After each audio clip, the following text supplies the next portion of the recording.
Hi, welcome to the channel. So you want to know more about the aspects of Blue Protocol's weapon crafting and combat systems, or simply just want to know how the crafting in Blue Protocol will work? Well, you're in the right place, as I have done all the research so that you don't have to. And trust me, this time you don't want to. The weapon system in Blue Protocol is actually a little complex, and there are many things you need to consider when crafting a god roll weapon in the game. There's actually a lot going on, so I'm going to use this pyramid as a visualizer to help you guys understand exactly what you need to do next. So good luck. So at the base of our pyramid is the base weapon itself. Before you can get a god roll, of course, you would actually have to pick out, well, a weapon. So how do we get the weapons, I hear you ask? Well, in-game weapons will mainly come from crafting, however in some cases you can get them as rewards after doing dungeons. But in most cases you'll have to make your way over to the crafting station in any in-game town and craft yourself a weapon. To craft a weapon, it will cost you materials and Luno, the in-game currency.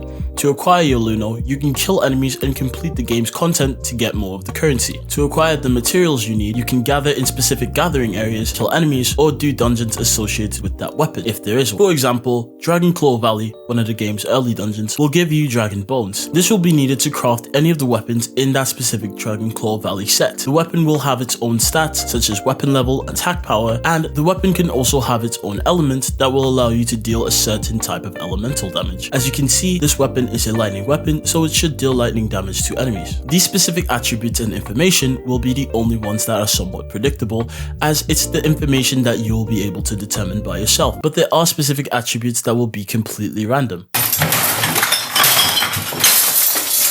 The first aspect of this to consider is whether the weapon will be a great success rating or not.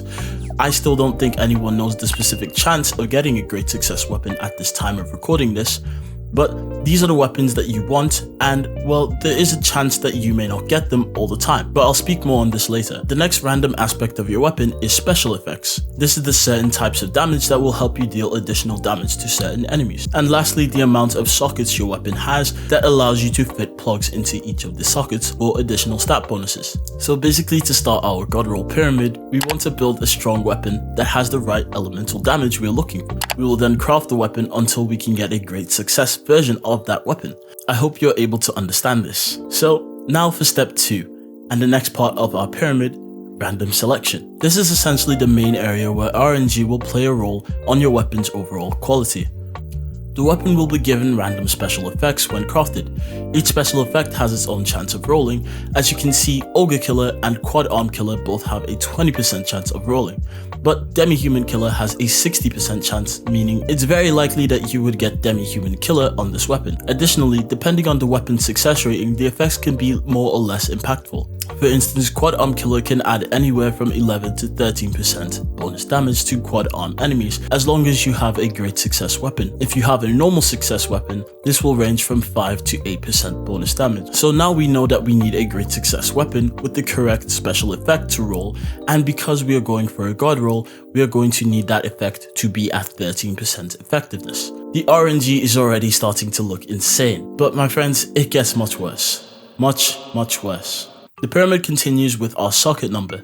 These are the number of sockets your weapon will have for plugs, going from 1 to a maximum of 4. The weapon's success rating also affects how many sockets you can have, as a normal success gives you only 1 socket and has a 0% chance of any additional sockets being granted. A great success weapon grants you 2 sockets and a chance of getting 2 more additional sockets, a third socket having a chance of 25% and a fourth socket having only an 8% chance.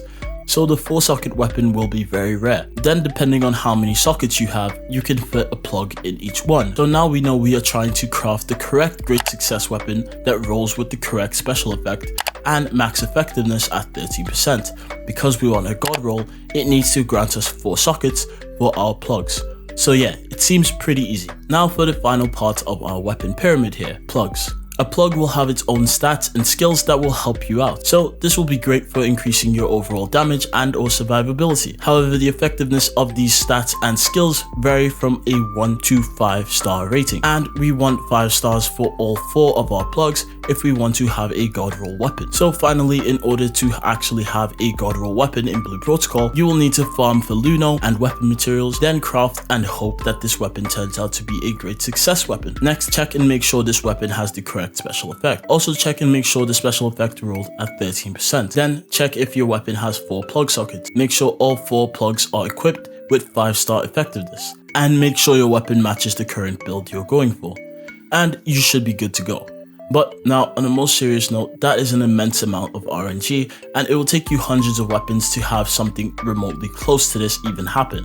But that's where the majority of the endgame grind seems to be in Blue Protocol, so as long as the content is good, I'm happy to repeatedly farm the content. If you're kind of shocked at how hard a perfect roll could be, there are ways to improve certain percentages, such as the chance to get a great success weapon using the game's cash shop, which depending on the percentages could be an issue and something I already disagree with. But for now, we'll have to wait and see. Now, I think I'm going to take the best roll I can get for each class I'm playing before I even dream about going for a crazy roll like this, but I'm sure a few of you will be lucky enough to have an incredible weapon before everyone else. Now, this is just the tip of the iceberg when it comes to crafting and combat systems in Blue Protocol. I haven't even covered the ecosystem yet, which I will actually cover in a future video, so make sure to hit the subscribe button. These will all come to play a role in how you build your character and are very important aspects to understand going forward. Also remember, a lot of this information isn't set in stone, as a lot of this could change due to the game being in active development. As we wait for people to jump into the network test and get us more information, that is all we know so far.